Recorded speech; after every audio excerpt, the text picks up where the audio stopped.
he found a Shivering Orc girl on his doorstep, and the city decided she shouldn't be alive. He almost didn't open the door. That was the thing he would think about later, in the quiet hours when the fire burned low and the town settled into its nighttime sighs. He almost didn't open it. He had heard the scratching sound, a faint, dry dragging like a branch pulled across stone, and he had sat very still in his chair with his cold cup of tea and told himself it was the wind. The storm that had been building since midday had finally arrived, and the old city of Thornwall had 100 ways of making noise when the rain came down in sheets.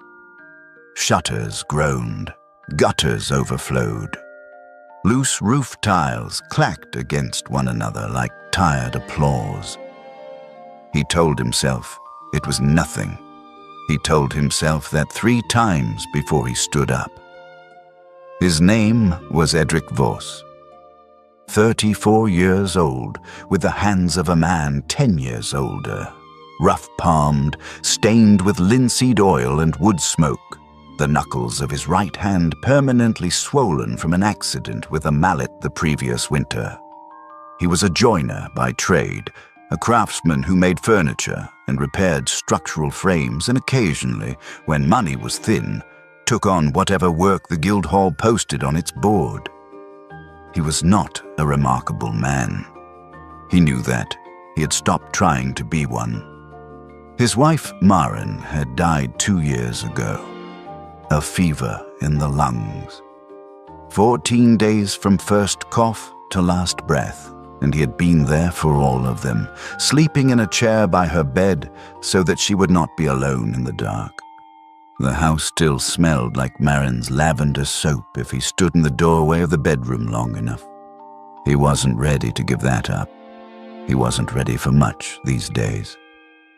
So when the scratching came again, low and slow and somehow weaker than the last time, as if whatever was making it had spent the last of something, Edric set down his cup, crossed the workshop floor, and opened the front door.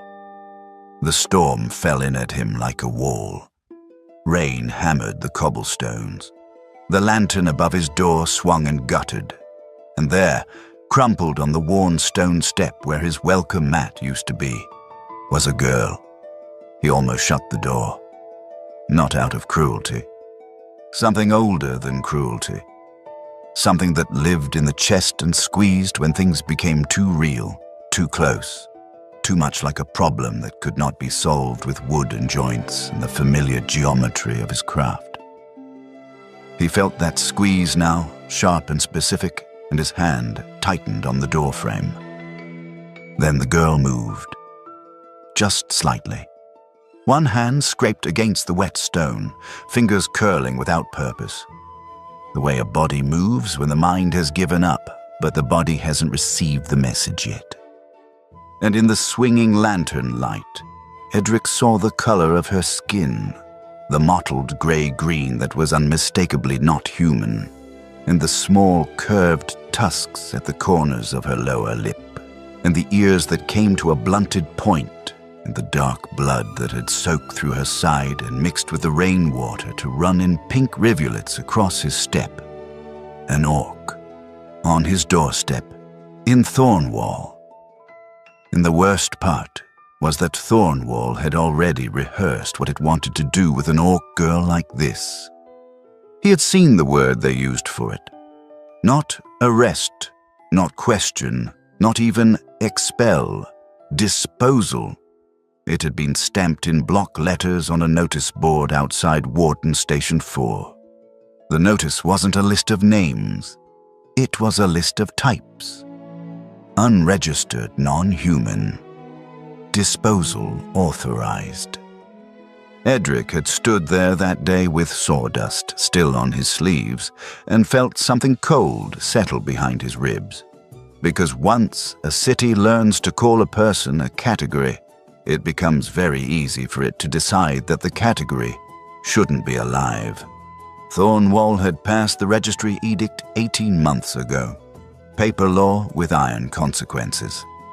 All non-humans had to register with the civil guard, names and addresses recorded like inventory. Officially, it was public safety. Unofficially, it was permission, written in ink, for the city to decide who belonged and who didn't. That city. Edric Voss stood in the doorway of his home and workshop for 5 full seconds. He counted them, then he bent down, got his arms under the girl's shoulders, and dragged her inside. She was lighter than he expected. He had expected muscle. Orcs were built for it, everyone said so. But she was slight, narrow through the shoulders. The kind of thin that comes from not eating enough for long enough that the body begins to borrow from itself. He laid her on the workshop floor and checked the wound first. A long, ugly slash across her left side, below the ribs. The deliberate geometry of an intentional blade. Not a fall, not an accident. Someone had cut this girl. He found himself cataloging details the way he assessed a piece of wood. Age, young, maybe 17 or 18. Hair, dark brown, cropped short, matted with rain and mud. Clothing, rough spun and soaked. Around her neck, a cord with a small carved disc of dark wood, worn smooth by handling, and on the inside of her left forearm, burned old into her skin, a scar in the shape of a closed fist. He knew that mark. He'd seen it drawn in charcoal on a handbill once, tucked under a stone on the guild steps, a fist, closed, final. Tongue false, the handbill had said, as if lying were a sickness you could brand into a body. Return for civic reward. No questions, no hearing. He had told himself it was rumor, exaggeration, fear doing what fear always did. Now the same symbol sat burned into the inside of her arm, old scar tissue shining wet under lantern light, and it didn't feel like rumor anymore. He boiled water, found the linen strips he kept for workshop injuries, cleaned the wound as carefully as he could. The girl made a sound when he pressed the cloth to her side, and her eyes opened. They were amber, a pale, warm amber that caught the lantern light and held it. Her hand moved first. Fast, too fast for someone half dead on a floor. He felt her fingers clamp around his wrist, not strong like a fighter, but desperate like a drowning person. His pulse jumped. Then she pulled him lower, as if the words needed to land where no one outside could hear. "No healer," she rasped. "Promise." Edric held still until her grip loosened on its own. "I hear you," he said quietly. "No healer?" She looked at him. He looked back. "You're in my workshop," he said, because he could not think of anything better. "I'm cleaning your wound. I'm not going to hurt you." She said nothing. Her eyes tracked him with an intensity disproportionate to her situation. She was lying on his floor, barely able to lift a hand, and still she was looking at him like she was trying to determine exactly how dangerous he was. He found himself oddly respecting that. "Can you understand me?" he asked. "Yes." Her voice was rough and low, accented in a way he couldn't place. Something softer than the northern orc settlements he'd heard traders describe. Something that had spent time in human cities. "I understand you fine." "No healer," she said again when he raised the question. "If you call a healer, they'll report where I am. Then they come. You don't want them coming to your house." A slow breath. "I'm sorry I'm here. I didn't choose your step. I just fell." He tied off the bandage and sat back on his heels. Every practical instinct he had, the same instincts that had helped him survive 2 years of grief by keeping his head down and his workshop door closed, told him to finish bandaging her up, give her whatever coin he had in his coat pocket, and send her on her way with genuine good wishes. He went to the kitchen instead and put a pot of soup on the fire. Her name was Skara. She told him that an hour later, when the soup was done and he'd helped her sit up against the workbench. She said it like she was testing whether the word would cost her something. "Edric," he said in return. She repeated it carefully. "Edric." A pause. "Human name?" "Very," he agreed. He sat on his stool across from her, close enough to catch her if she slid sideways again, but not so close she'd feel hemmed in. "Are you going to tell me who cut you?" She looked into her soup bowl. The steam rose around her face. "Clansman," she said at last. "Former clan. I was cast out 3 weeks ago." He waited. "I spoke at a trial," she said, "a truth speaking. My chieftain's brother had taken something that didn't belong to him. A life. He arranged it to look like an accident. The clan healer's son who had spoken against the chieftain's trade agreements. I was there. I saw it. I spoke at the truth circle." She paused. "The chieftain decided my words were a lie to embarrass his family. He cast me out and named me tongue false." She swallowed, and for the first time her gaze broke away. "There's a part I haven't said," she added, voice quieter. "Not because I'm hiding it, because saying it out loud makes it real, and if it's real, it becomes something they can use." "Later," Edric said, "when we're not sitting in a room that has windows." The way she looked at him after that, the faint surprise of being understood without needing to explain, was something he'd remember for a long time. "The cut on your side," he said. "The enforcer found me 4 streets from here. I ran. A flicker of something crossed her face. Not quite pride, not quite shame. I'm faster than I look." "Clearly," he said, "or you wouldn't be on my floor." He looked at the rain-blurred window. "This enforcer, how close behind you?" "He is patient," she said. "He will look." Her amber eyes were direct and unblinking. "You should know this. What you do now decides what comes to your door next." He nodded slowly. "I appreciate the warning." "It is not a warning only," she said. "It is honor. You have fed me and bound my wound, and you did not throw me back into the rain. There are laws among my people about this." She hesitated. He could see it cost her. "Hearth debt. When a mortal shelters one of us who has been cast out and hunted by clan law, a debt forms. It is not a courtesy. It is a binding. I owe you absolute loyalty and truth for as long as the debt stands. And if you don't repay it, disgrace that no second casting out can match," she said quietly. "Loss of name. A curse that follows through the spirit threads. Among my people, it is considered worse than death." She looked at her hands. "I want you to know the debt is real. I'm not lying to secure shelter. I'm telling you because you have the right to know what your kindness has cost you and what it has bound me to." Edric Voss sat on his stool for a long time. Outside, Thornwall muttered and dripped in the dark. The fire in his kitchen hearth made small sounds. His workshop smelled of sawdust and linseed oil and, faintly, the lavender soap from the bedroom upstairs.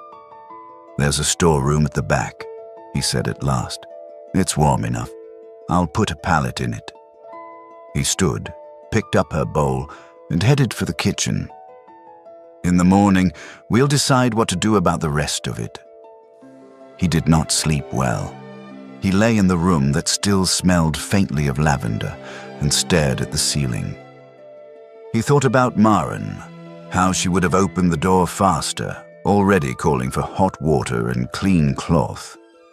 Full of a quick, instinctive generosity that he had always admired from a slight remove, as if it were a skill he had not yet learned.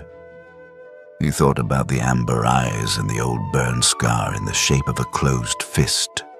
He thought about the word tongue false and what it meant to call someone a liar in front of their entire world and then send a blade after them to make the accusation permanent.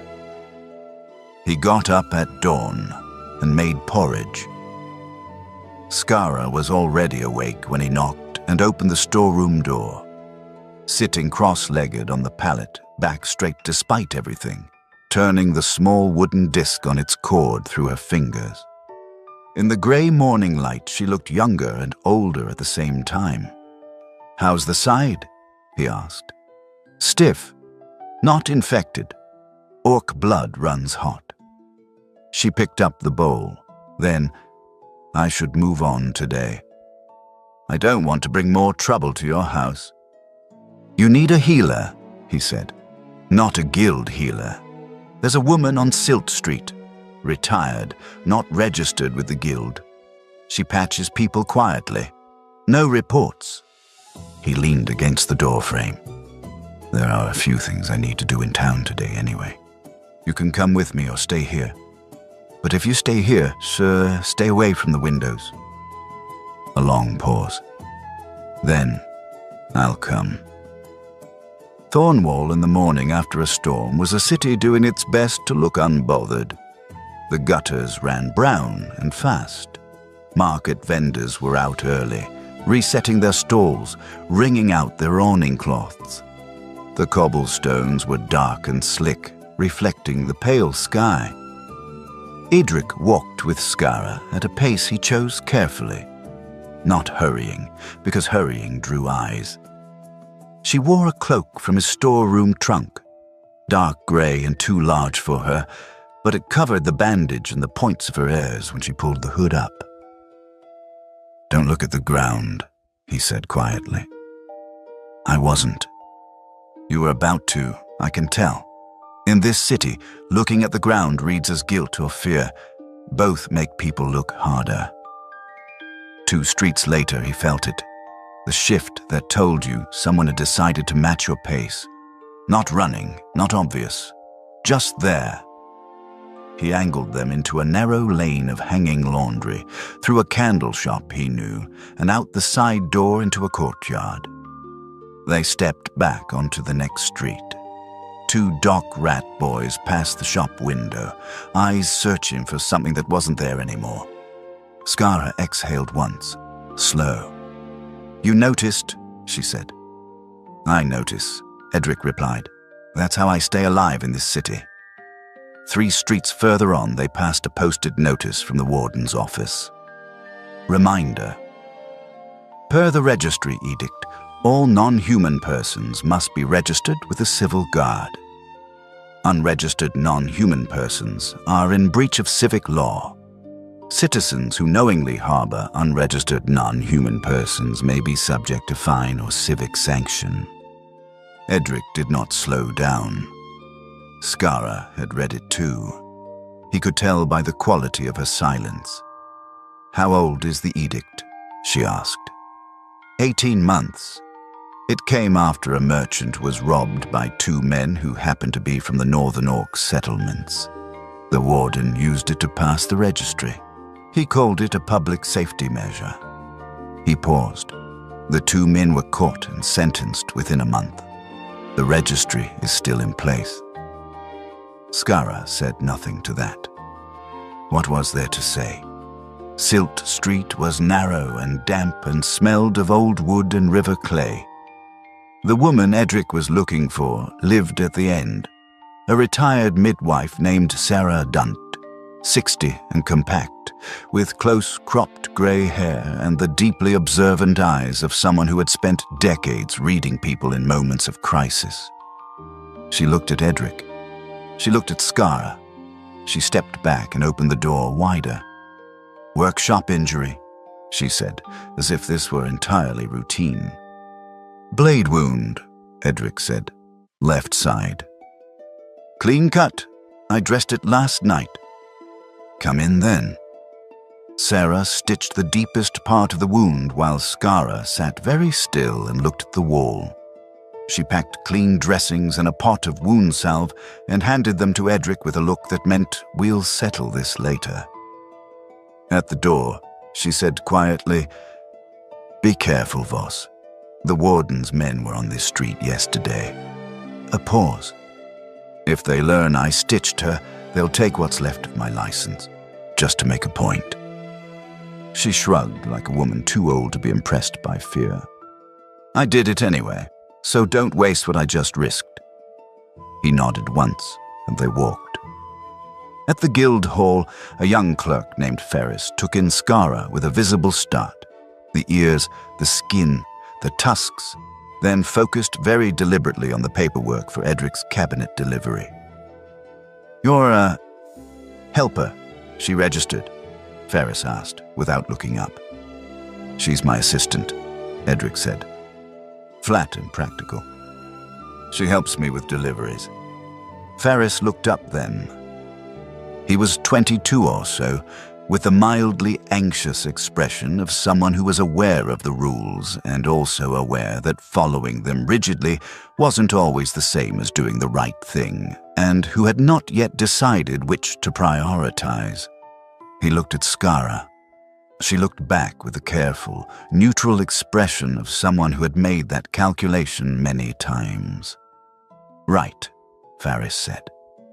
He stamped the delivery. Have a good morning. They didn't make it to the corner before they were stopped. The Hendricks steward, clean coat, clean hands, waited under the eaves with a look trying to be polite and failing. The commission was being reconsidered. Hendricks didn't want trouble. There were rumors, inspectors on Edric Street, and Hendricks was a council donor. The steward offered half payment for materials. It was not fair. It was what people offered when they wanted to buy their way out of conscience. Edric took the purse anyway, because pride didn't pay rent. The steward walked away with relief in his shoulders, as if he'd just avoided being touched by something contagious. Skara said nothing until they were alone. Then, quietly, that cost you. Edric's fingers closed around the purse until the leather creaked. Yes, he said. It did. On the way back at the market, a woman named Bren Ashval, heavy-set, 50s, efficient hands, held up a jar as they drew level. Winter beet preserves. Last of the season. 2 for the price of 1. She glanced at Skara as if she'd been looking at her the whole time. Your young friend looks like someone who could use a good meal. Edric reached for his coin. As Bren passed the jars, her hand touched Skara's wrist for just a moment. Not accidental, not exactly deliberate. A small acknowledgement. A tiny, quiet declaration. You take care of yourself, Bren said. To Skara. Specifically. After a silence, Skara said, She knew what I was. Of course she did. And she said nothing. Helped instead. Some people do, Edric said. It's not as rare as the loudest people make it seem. It's just quieter. The loud ones are always louder. Before they turned onto a street, they found 3 men standing in the road. Not blocking it exactly. Occupying it, the way men stood when they wanted space to mean something. 2 were broad and plain-faced. The third wore a brass pin from the civic inspectors. Voss? The thin man said. Not a question. Harwick, Edric replied. Morning. Harwick's eyes moved to Skara. Registry papers. She's in process, Edric said. The edict requires registration upon residency of more than 3 days. She's been in Thornwall since yesterday. A pause. Harwick pulled out his notebook, took down Edric's address with the careful penmanship of a man who understood paperwork was leverage, and stepped aside with a look that said, I'm noting this. Inside, door latched, Skara said, How long until the 3 days are a problem? They're already a problem. Registration means a record. A record is a map. He sat on his work stool. But I was in civic violation the moment I let you through the door, so the day after tomorrow doesn't change much that's fundamental. She gave him that careful, measuring look. You're not afraid. "I'm afraid," he said. "I'm just not letting it make the decision." That evening they ate winter beet preserves and bread, and Edric told her about Maren. He hadn't planned to.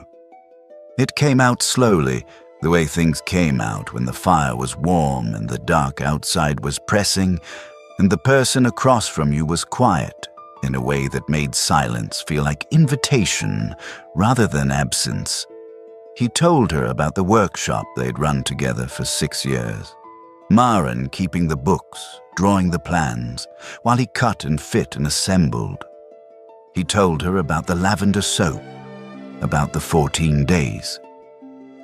Skara listened without interrupting. When he finished, she said, "Among my people, when someone cannot grieve properly, they say the grief becomes wood, heavy and hard and shaped wrong. Not because grief is bad, but because grief without air becomes something that doesn't release. And what do you do about it? You speak it to fire. The words go into the flame, and the flame sends them where they need to go." She paused. "I think it is really just giving your pain permission to leave." He didn't do it that night. But later, when she was in the storeroom and the fire was burning down to coals, he sat in front of it and said, "Maren, I miss you every day, and I think I'm going to be all right." He felt faintly ridiculous, and then he felt something loosen in his chest that had been wood hard for 2 years. In the morning, he felt slightly lighter. He didn't mention it to Skara, but she looked at him over breakfast with her amber eyes, and something in them said she understood anyway. By the second day, the neighbors had started watching. The woman across the street, Hallis Brune, stood at her window at unexpected hours with a stillness that was less leisure and more surveillance. The family 2 doors down had stopped leaving their front door open during the day. On the morning of the second day, Edric found 3 letters scratched into his step. G-A-R. An old Thornwall word meaning burden bringer. Someone who carried something that would weigh down the people around them. He swept them away with his boot. That afternoon, his next-door neighbor, Pessel Cord, a tinsmith, practical and risk-averse in the way of people who had built small, stable lives and intended to keep them, stopped him at the fence. "There's talk of Dunbar's men being interested in this street," Pessel said, not quite meeting his eyes. "Captain Dunbar, you know who he is." Edric knew. Captain Aldous Dunbar had turned Thornwall's civic order from a minor patrol function into something considerably more organized, better funded, and substantially more eager. Not technically affiliated with the registry edict, but enforcing it with a personal enthusiasm the warden's office found useful to look away from. "The kind of interest that comes with 6 men and a warrant," Pessel said. "I'm telling you this because I've known you since before Maren. Not telling you what to do, just telling you." "Thank you, Pessel." Inside, Edric told Skara. She received it with the contained stillness she used for bad news. "The human authority and the clan enforcer," she said, 2 pressures at once. "Is the enforcer still out there?" "He doesn't leave. Brengar Tusk, the chieftain's chosen hand. He's patient. He'll wait until the human authorities flush me out into the open, and then he'll be there. Or he'll wait until I'm taken in and come for me in their custody, which would embarrass your city, and he knows it. He sounds patient." "He's the most patient person I've ever met," she said, with the flat certainty of personal experience. "Which is what makes him frightening." Edric looked out the window at the ordinary Thornwall evening, the lamplighter doing his rounds, 2 boys racing on the corner, but he felt the pressure the way a piece of wood communicated its inner stresses before showing them. a subtle wrongness in grain and weight that warned you before the crack appeared. "I need to think," he said. "So do I," Skara agreed. They thought through dinner and in silence while the lamps burned. And at some point in the night, Edric went up to the bedroom and opened the cedar chest at the foot of the bed, the one that still held some of Marin's things, and took out a small item wrapped in cloth. He'd made it for Marin the first winter of their marriage. A joiner's puzzle box. A simple cube of inlaid wood that looked sealed but opened, if you knew the sequence of slides and turns, to reveal a small hollow inside. He'd hidden a note for her when he gave it, and she'd laughed at the look on his face when she solved it in 20 minutes. He had not opened the box since she died. In the morning, he showed it to Skara. She turned it in her hands carefully. "It's beautiful," she said, with the directness of someone who did not offer compliments lightly. "It was my wife's. I made it for her." He watched her hands on the wood. "I want to give it to you, not as payment, not as anything transactional, because you've been honest with me every time honesty cost you something, and because you should have a thing of worth that belongs only to you." Skara went very still.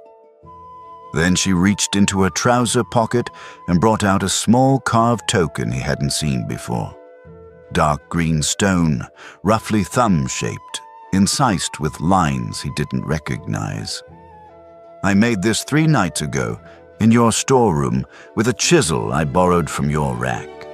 The pattern is the hearth mark of my mother's family, before the clan." She held it out. "It means, I see your fire as my fire. I will not lie to you. I will not leave you unguarded while I have breath." He took it. It was warm from her pocket. He could feel the incised lines under his fingertips. "I don't have a ritual gesture," he said. "You already made one," she said. "You open the door." He put the token in his coat pocket next to his heart and showed her the sequence of slides and turns that opened the puzzle box. She solved it in 12 minutes. He didn't say anything about the 20. The stone came through the window on the 3rd night. It hit the workbench and rolled into the tool rack, scattering chisels with a tremendous clatter. Edric was on his feet before the sound finished. Skara was at the storeroom door in the same breath, the lamp behind her throwing her shadow long. He picked up the stone, untied the parchment wrapped around it, read it. "You have 3 days to put the creature out. After that, we put it out for you." No signature. He looked at the words for a moment, then at Skara. "Are you all right?" he asked. "Yes." She was looking at the broken window, glass on the bench, glass on the floor, the cold air coming in. "This will escalate." It wasn't fear in her voice. It was the calm of someone who had already been through several rounds of escalation and knew the shape of it. "Edric," she looked at him, "you are not required to stay in this fight. The hearth debt is mine. The honor is mine. If you step back, I'm not stepping back. I would not hold it against you." "Skara," he said her name with a finality that stopped her. "I'm not stepping back." He looked at the note again, the anonymous threat of men who wrapped their intentions in unsigned parchment because they were afraid to put their names on their convictions. "Get some sleep. Tomorrow I'm going to do something I should have done 2 days ago." He spent an hour sweeping glass and boarding the window, then sat in his chair with a cold and thought about Marin, and about patience, and about the kind of man he had been slowly, quietly, failing to be for 2 years. Next morning, before the guild hall had opened its doors, Pestle Cord appeared at the fence with a bundle of thin boards and a tin of nails, eyes fixed anywhere but Edric's face. "Your window," he muttered. "Storm season. Always good to have spares." "Pestle, I'm not making a speech." Pestle snapped quietly, as if speeches were dangerous. "I'm giving you wood." "Wood is neutral." A beat, then softer. "And if someone asks, you bought it." He left before Edric could answer. Edric stood with his hands on the nails, feeling something that was not relief, but was close to it. And that was exactly when the knock came. In the morning, he went to find Ferris at the bread stall on Middle Row.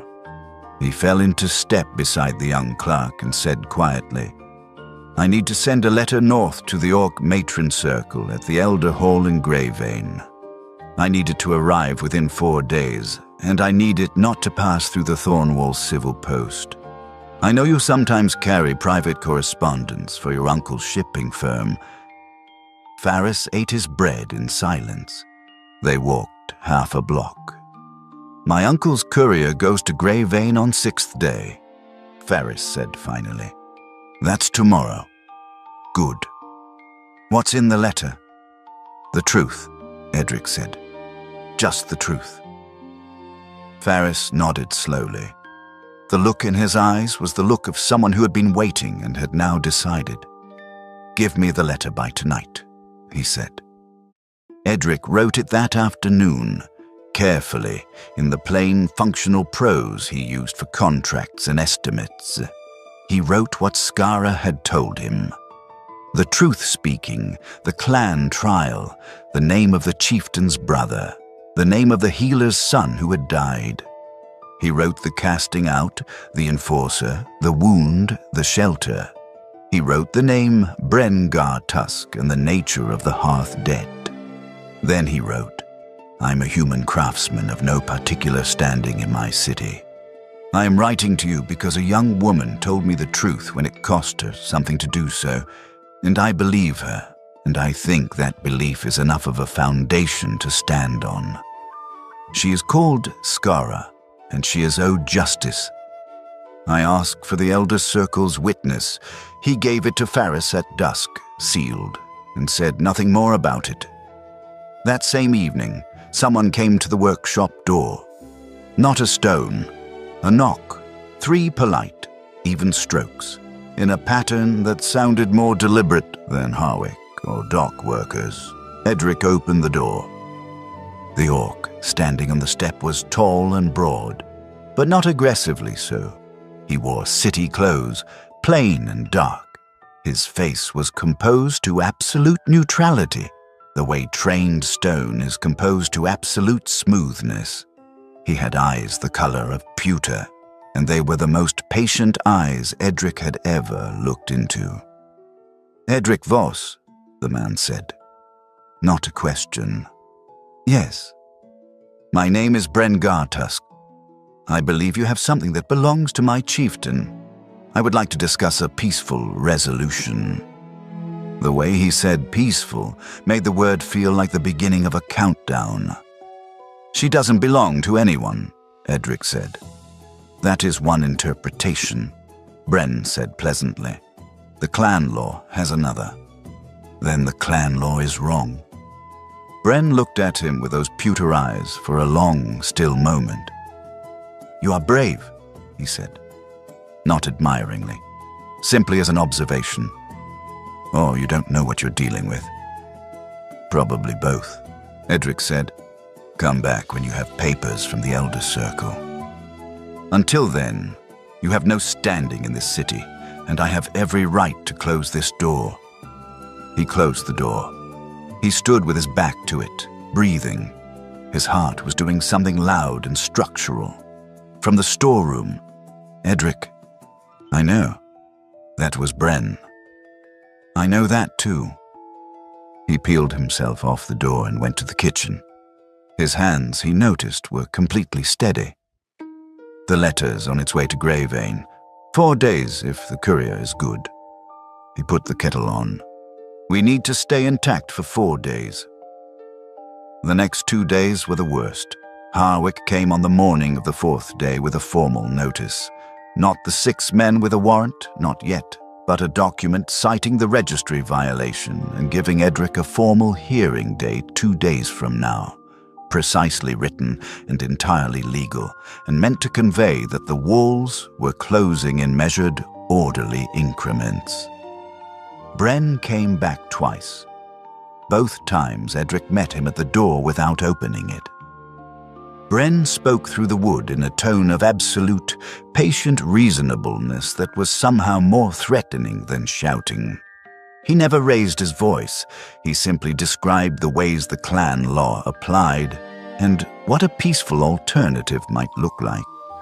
One that involved Skara returning with him voluntarily, in which case the chieftain was prepared to show mercy. Skara, listening from the storeroom. He's lying. There is no mercy on offer. My chieftain wants me silent permanently. I know, Edric said. You believe me? Without question.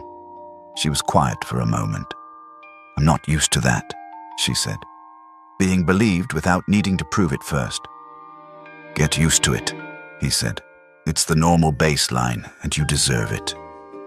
She looked at him for a long time with those amber eyes, and something in her face changed, a softening, and under the softening, a kind of grief for all the times the baseline had not been met. He did not comment on it. He just let her feel it. Then, on the 5th night, 2 things happened at once. The first, a group of 7 men appeared at the end of Edric Street around the 9th bell, too organized to be casual, carrying lamps and at least 2 of them carrying something heavier. Captain Dunbar's men, or men acting on Dunbar's interest. Skara's voice came from behind him, low. If the Elder Circle comes, she said, it isn't a rescue, it's judgment. They can annul an exile, or seal it forever. They can decide I was right to speak, or decide the clan's stability matters more than a healer's son. Elder law isn't kind, it's clean. She swallowed. Sometimes clean means blood. Edric felt his throat tighten. So even if they come, we might still lose, Skara agreed, eyes fixed on the street like she could already see the shape of the night. Outside, the first organized footsteps reached the mouth of the street. And then a large traveling carriage rolled in from the north gate, drawn by 2 gray horses, moving with the unhurried confidence of something that knew it had right of way. It stopped in the middle of Edric Street, directly between the men and his door. The carriage door opened. The woman who descended was old.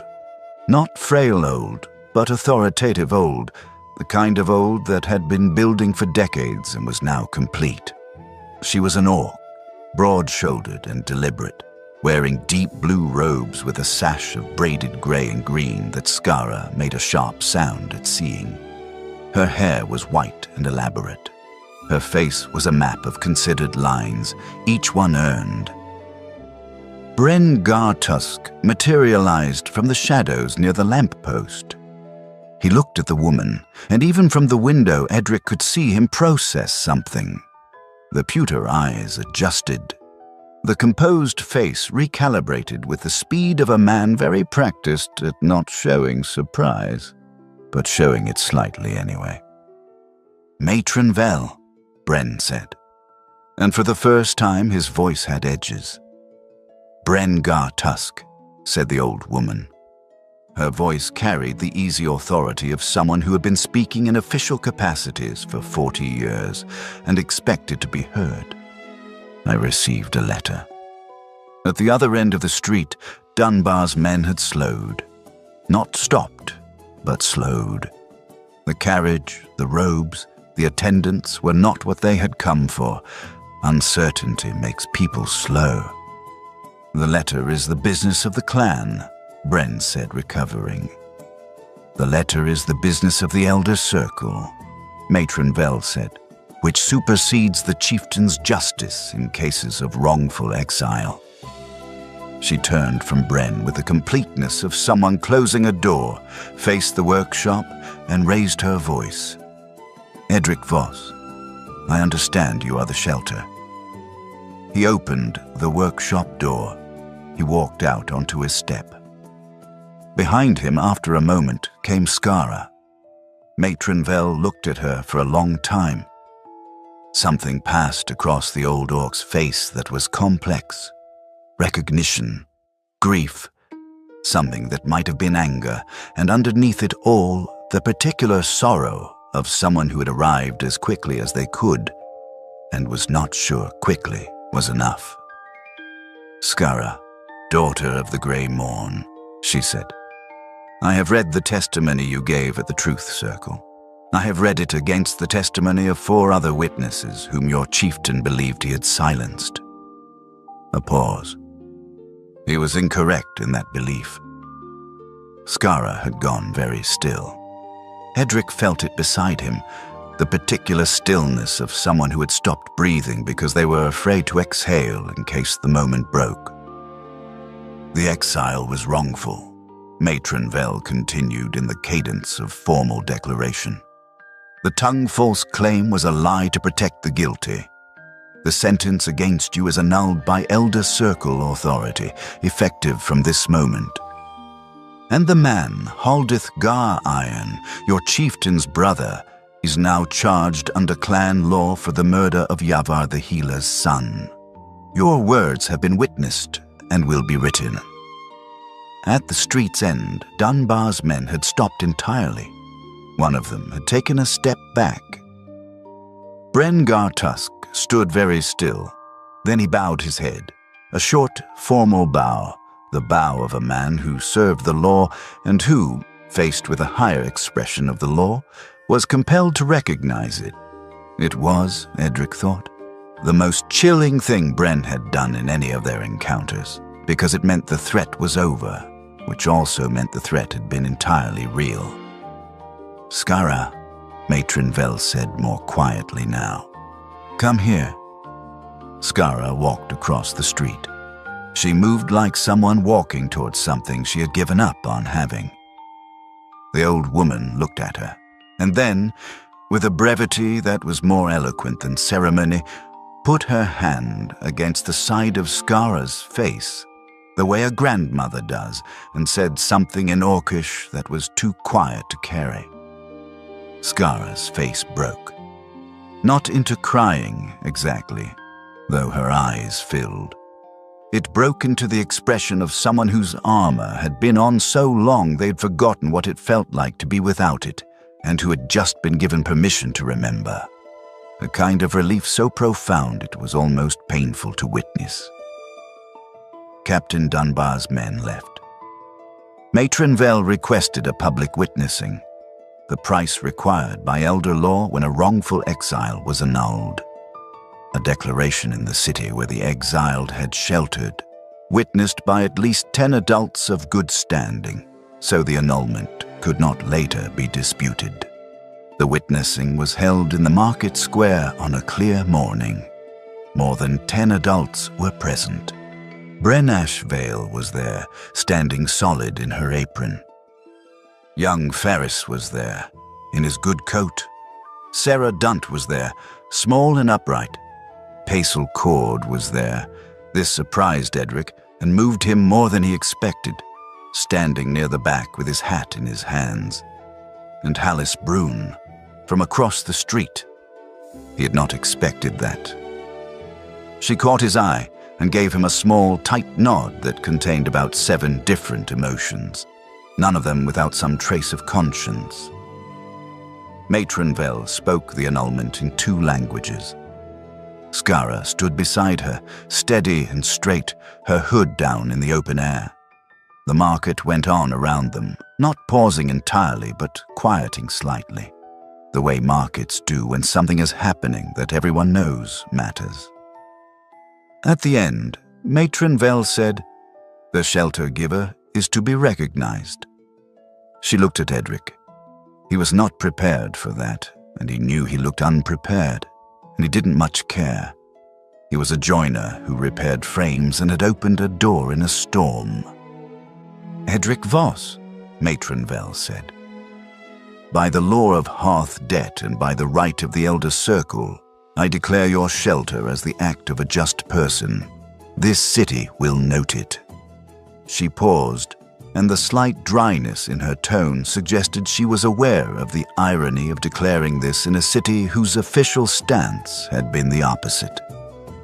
"And so will we." He nodded, the way he nodded at everything when he didn't know what to say. It seemed to be accepted. That night, over food, Skarha told him the hearth debt would never fully discharge. Not in the way that meant burden, but in the way some things, once true, stay true. "I want to stay in Thornwall," she said. "For a while. Not forever. I need to go back eventually. Speak at the clan trial in person." She traced the corner of the workbench. "But I'd like to stay here first. Work. Learn things. If that's acceptable." "I could use a shop assistant," he said. "Someone who can keep books." "I'm good at math," she said. "I know." "I watched you do the accounts in your head at the lamp stall." She nodded slowly. "Then we have a deal." They shook hands over it. She performed the gesture with a seriousness that made him want to smile and not want to undercut it with smiling, both at once. Then she got the ledger he'd been ignoring for 3 months and opened it on the bench. "This is catastrophic," she said. "I know. Your invoicing system makes no sense. I know that too. I'm going to fix this." "Please," he said, with genuine feeling. The town of Thornwall did not change overnight. That would have been a more satisfying story. The kind where one act of justice reshapes the landscape entirely. But towns, like wood, have grain. They bend where their grain allows and resist where it doesn't, and the shaping of them is slow work, done with patience, with persistent small pressure, with a willingness to do the same thing correctly many times before the result becomes visible. Harwick stopped walking past Edric's workshop with his notebook out. The registry edict would remain on the books for another 3 years before a newly elected council repealed it, in part because of a petition Bren Asheville circulated from her stall, in part because Ferris had started writing careful letters to the council that several administrators found inconveniently impossible to ignore. Pacel Cord knocked on Edric's door in early spring and asked to meet Skarha properly. Skarha considered this and said the waiting man chose, which was the best summary available. Hallis Brunner left a loaf of bread on Edric's step one morning. Dark grain, no note. Skarha said, "Some apologies don't have words. They just have bread," and went back to the ledger. Spring came to Thornwall tentatively, then all at once. The morning smelled of rain on warm earth, which was a different smell than rain on cold stone and better. He made a chair, a working chair, solid and low-backed, from ash wood with carved details at the joints. He built it over 2 weeks in the evenings. When it was done, he moved it behind the desk where Skarha kept the ledger.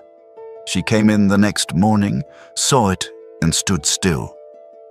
"That's mine," she said. Not a question. "That's yours," he confirmed. "The other one was too high for you. You were compensating by holding your shoulders wrong." She sat in it, adjusted her posture, said nothing for a moment. Then, "This is the most comfortable chair I've ever sat in." "It should be," he said. "I measured." She laughed, less careful than before, less like something that needed to be rationed. A younger sound than most of her sounds.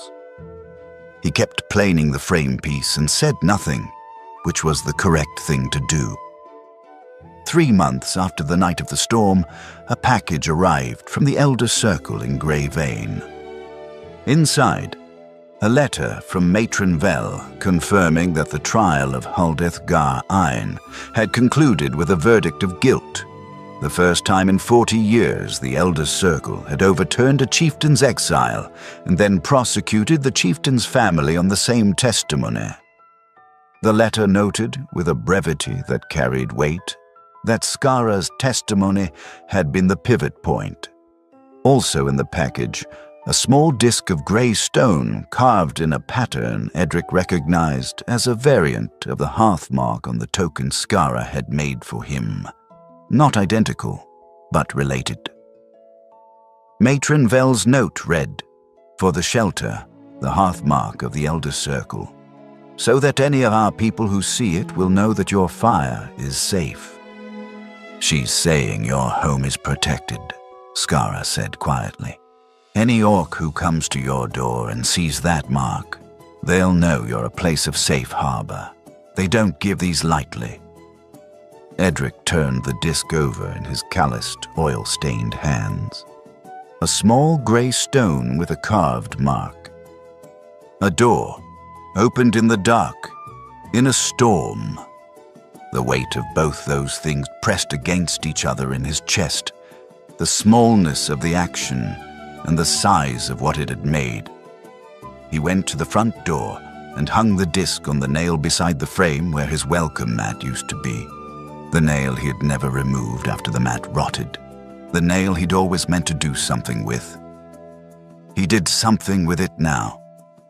Late that summer, Skara went north for the testimony. She was gone for 6 weeks. She came back on a Tuesday in the late summer, arriving at the door in the early evening with a pack on her back and a hood down and a look on her face of someone who had come through something and was standing on the other side of it. She had a new cut, small, on her cheekbone. She'd tell him about it later. One of the chieftain's supporters had tried something outside the Elder Hall, and she had handled it. The words she used for handled it being somewhat more decisive than handled implied. She stood in the doorway. He was at the workbench. "The testimony went well," she said. "I know," he said. "Matron Vel sent word last week." "I could have sent word." "You could have," he agreed, "but you were busy handling things." He looked up from the box he had been making. "Are you all right?" She met his eyes. That amber gaze, direct and careful and increasingly, lately, at rest. "Yes," she said. "I am." She came inside, dropped her pack, and went directly to the desk where the ledger sat.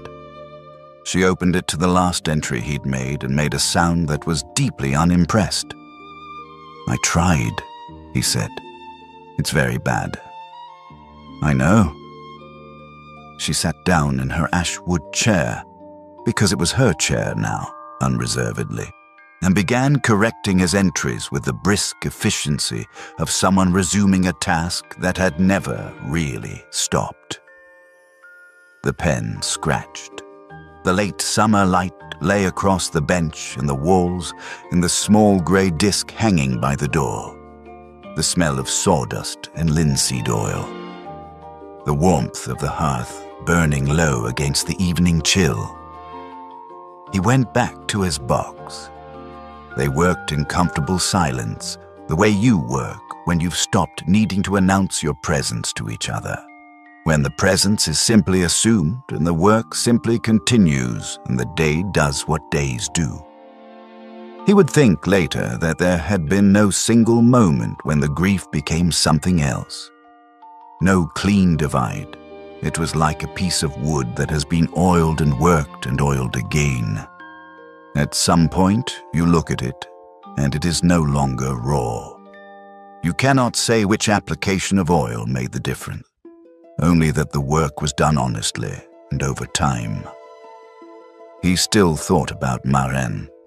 He had come to understand grief not as a wound that healed and left no trace, but as a room in the house that stays furnished. You just stopped living in it exclusively. There were other rooms now. The room of Bren Ashvale's bread and Faris's letters and Paisel Cord's difficult, eventual courage. The room of a grey stone disc on a nail by the door, and a ledger in order, and an ash wood chair that fit correctly, and a small carved token in his coat pocket. These were not replacements, they were additions, life insisting on itself. He thought Marlin would have approved. She would have liked Skara very much, would have seen immediately what was real in a person. She would have made soup and been insufferably right about all of it from the start. Skara did not stay in Thornwall forever. She had said she wouldn't. She had a world to move through, a clan place to return to or remake, a future to build in the space between two cultures that had always told her she could only belong to one. She was, she had said once to Edric, a person of two hearths. That was not the same as a person without a hearth. It was harder, and it was also bigger. She left in the autumn of the following year, at dawn. She left well, with documents, with connections to the Elder Circle, with a letter of standing from a master joiner noting her exceptional skills. She left with the puzzle box, inside which she had placed something he hadn't opened to discover. He walked with her to the north gate of the city, which was as far as he could take her, and there they stood for a moment in the autumn morning. Cold stone and distant wood smoke and the first frost on the gate posts. "The hearth debt," she said. "Still standing," he said. "Not a problem." "Not a debt," she corrected him. "That's what I'm trying to say. It was a debt. Now it's a bond. Those are different things. A debt implies something owed. What's between us isn't owed. It just is." He understood that. "Then it just is," he said. She put her hand on his arm, briefly, the orc gesture of acknowledged kinship, meaning roughly, "I see you clearly, and I hold you in regard." He put his hand over hers for a moment, which was not exactly equivalent, but was honest. Then she turned and walked through the gate. He watched until she became the size of a detail, and then until she was gone. He walked home through Thornwall in the early morning, past the market stalls setting up, past the bread baker and the frost-tipped trees and the green-tusk herbalist's shop on Pepper Lane, where a light was already burning. Down Joiner's Row, which smelled of sawdust in the cold air. He let himself into the workshop. The ledger was on the desk. The ashwood chair was behind it, waiting. The grey stone disc hung by the door, the hearthmark of two worlds, the sign of a fire that was open. He put the kettle on. He stood at the workbench and picked up a piece of ashwood he'd been meaning to start. A chair back, another working chair, because the workshop could use a second one. Because an ashwood chair was a thing he knew how to make correctly now, having made one before. He began to plane it. The shavings curled and fell. The morning moved through the windows. The workshop smelled of itself. He was a man at work, in a room with an open fire. He was not a remarkable man. He knew that. And today, in the gold light of an autumn morning, with his hands on honest wood and the memory of amber eyes and the distant sound of the city going about its complicated life, he found that he was glad about it. Glad to be the particular, specific, unremarkable man who had stood in a doorway in a storm and opened the door, because the remarkable things, it turned out, had grown from that. If you've made it this far, thank you. Genuinely. You stayed with Edric and Skara through the storm and the stone and the slow, unglamorous work of being decent in a world that makes it inconvenient. I think we all know someone like Edric. Someone who keeps the door closed for a long time, not out of cruelty, but out of exhaustion and grief and the reasonable fear of more loss. And I think we've all had the moment, whether we took it or didn't, where something knocked on the door and we had to decide who we were going to be. Edric opened the door. The rest is just what that decision grew into. If this story meant something to you, leave a comment and tell me, What does the word hearth mean to you? That's all, just hearth. It'll tell me whether this kind of storytelling is worth doing more of. If you've been here for a while and haven't subscribed yet, this is the nudge. Hit subscribe and the bell. Until then, keep the fire open.